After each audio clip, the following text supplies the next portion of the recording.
আজকে চলো তোমাদের সঙ্গে শেয়ার করতে চলেছি কাস্টমার অর্ডারে খুব সুন্দর একটা রঙ্গোলি সিল্ক শাড়ি। তার সাথে রয়েছে ডিজাইনার ভেলভেট ব্লাউজ। আমি গার্গী কেজি কালেকশনের নতুন একটি কালেকশন নিয়ে আমি হাজির। এই যে দেখতে পাচ্ছ খুব সুন্দর একটা কালারের রঙ্গোলি সিল্ক শাড়ি। তার সাথে রয়েছে পাড়টায় দেখো সিকোয়েন্স এবং সিলভার কালারের জারি ওয়ার্ক, এবং পাড়ে দেখো খুব সুন্দরভাবে কাট করে ডিজাইন করা।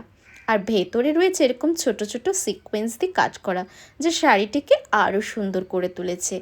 পুরো শাড়িতেই কিন্তু এরকম ছোট ছোট কাজ করা আছে। আর কোয়ালিটিটা দেখতেই পাচ্ছ কেমন। এই শাড়িটি চলে যাবে ইউএস। তো শাড়িটি তোমাদের কেমন লাগলো অবশ্যই কিন্তু জানিও। ভীষণ সফট, ভীষণ সুন্দর। তার সাথে এবার চলো দেখিয়ে দিই ব্লাউজটা দেখতেই পাচ্ছ ভেলভেটের ওপরে পুরো সিকোয়েন্স আর জারি দিয়ে কিন্তু ওয়ার্ক করা আছে। পুরো বডিটাতেই সুন্দরভাবে কাজ করা, আর লাইলিনও দেওয়া আছে। আর এটা কিন্তু প্যাডেড ব্লাউজ। ব্যাক সাইডটাও তোমাদেরকে দেখিয়ে দিচ্ছি। ব্যাক সাইডে রয়েছে হুক, দেখতেই পাচ্ছ। আর ব্লাউজটা কি সুন্দর। এই শাড়িটির সঙ্গে এই ব্লাউজটা কিন্তু দারুণ মানিয়েছে। তোমাদের কেমন লাগলো অবশ্যই কমেন্ট করে জানাবে।